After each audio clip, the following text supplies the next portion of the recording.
The moment I walked into the HR office that night, my chest felt like it had been hollowed out.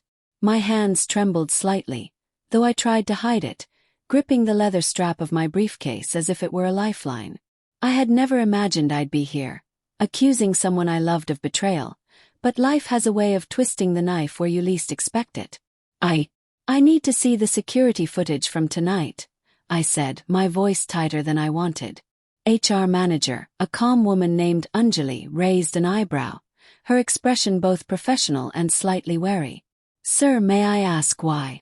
There hasn't been any complaint yet, she replied, her tone gentle but firm. I hesitated, swallowed the lump in my throat, and decided honesty, or at least as much honesty as I could manage, was better than a lie. It's personal. My wife was at the office party, and something happened. I need to see it. Anjali's eyes softened. She gestured toward a chair. Sit. I'll pull up the footage. You're sure about this? I nodded, too stiff to speak. The office party had seemed innocent enough when it was announced. A casual evening with colleagues, drinks, music, laughter. But now, in hindsight, every detail gnawed at me. It had started earlier that evening.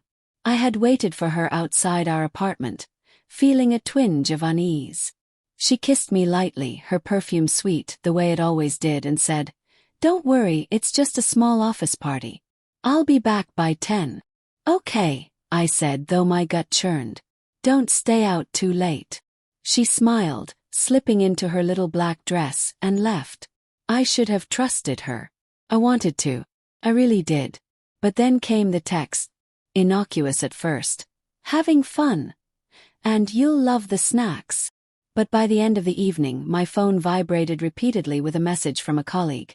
Hey, I think you should know. Things are getting a bit inappropriate at the party. Froze. I wanted to dismiss it, to believe it was a joke. But a sliver of doubt wormed its way into my mind. And I couldn't shake it. Now, sitting in the HR office, I watched as Anjali navigated the system and brought up the footage. The grainy video showed the office lounge, party lights casting uneven shadows across faces, laughter echoing faintly from somewhere off camera. And then there she was, my wife Sarah. Her hair down, her smile wide, moving across the room like she owned it. And him. Rahul. Her colleague. Always charming, always a little too smooth.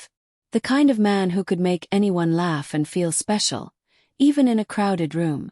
But tonight, the footage revealed something else entirely. I couldn't breathe. Rahul was close to her. Too close. His hand rested on her back, guiding her toward the drinks table.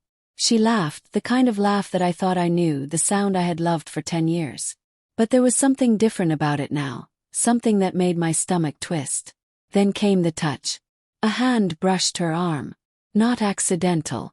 Not fleeting. Deliberate. I clenched my fists so hard my nails dug into my palms. My voice was a whisper. Stop it, stop it. Anjali glanced at me, concern etched into her features. Sir. I need to see more, I said, my throat dry, my words jagged. Every angle. Every second. The footage rewound and replayed. Rahul leaned in, whispering something into Sarah's ear. She tilted her head, the smile never leaving her face, and lightly touched his arm in response. They laughed together, unaware, or maybe unconcerned, that cameras captured every move. I felt as if the world had tilted. My life, my marriage, the very foundation I had built in my heart, felt like it was crumbling beneath me. I looked at Anjali, my eyes raw. She knew I would never find out. She knew I trusted her. Anjali said nothing, her professional demeanor unwavering, but I could see the sympathy in her eyes. I left the HR office in a daze. The security footage burned into my mind. I couldn't go home yet. Not to her. Not to the smile that now felt like a lie. I wandered the streets, the city lights blurring into streaks as tears slipped down my face. By the time I reached our apartment, it was past midnight. The door was slightly ajar. My heart thudded painfully as I pushed it open, half expecting her to be there, laughing as if nothing had happened. But the apartment was quiet. She appeared from the bedroom doorway moments later, dressed as if nothing had changed, her hair slightly mussed from the night. "You're back early," she said, voice light. I couldn't speak. The anger, the hurt, the disbelief all collided inside me, leaving me silent, shaking. "What's wrong?" she asked, stepping closer. I stepped back instinctively, the distance between us suddenly feeling like a chasm. I swallowed. "I saw the footage, Sarah." Her face froze. For a split second, fear, or was it guilt, flashed across her eyes. Then she forced a smile. "Footage? What are you talking about?" I felt my throat tighten. "The party, Rahul. You know exactly what I mean." Her hand trembled slightly as she reached for me. It wasn't." "Don't," I interrupted, my voice sharper than intended. "Just don't." She looked at me, her eyes pleading, but I could see it, the truth reflected there in tiny cracks that couldn't be hidden. I didn't mean for it to. It was just. I couldn't bear to hear the excuses. I turned away, wrapping my arms around myself as if I could hold the broken pieces of my heart together. "Was it just fun for you? Just a laugh? Did you even think about me? About us?" Her lips quivered. I don't know. I made a mistake. Enough!" I yelled, the sound echoing in the apartment, sharp and raw. "You made a choice.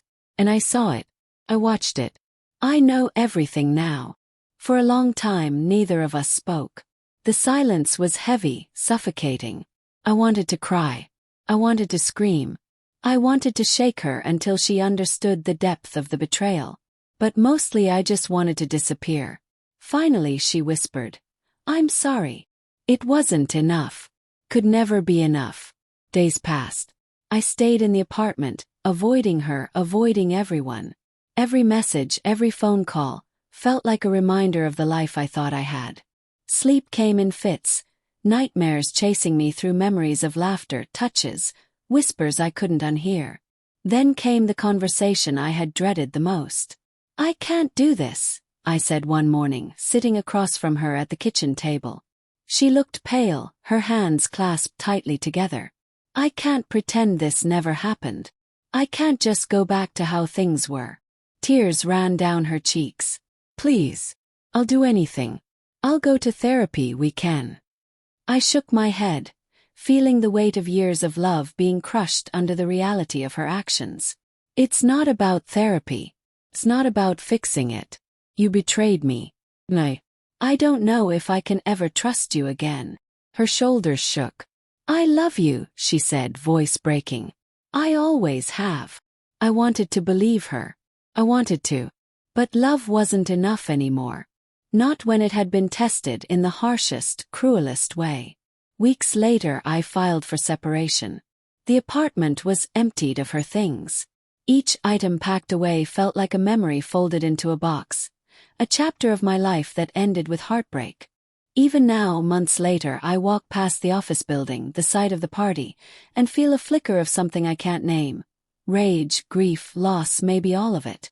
I think about that night, about the footage that refused to let me live in ignorance, about the wife I loved and the stranger she became for a few fleeting hours.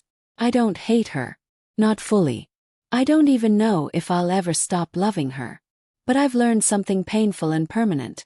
Trust, once broken, leaves a wound that time may dull but never fully heals.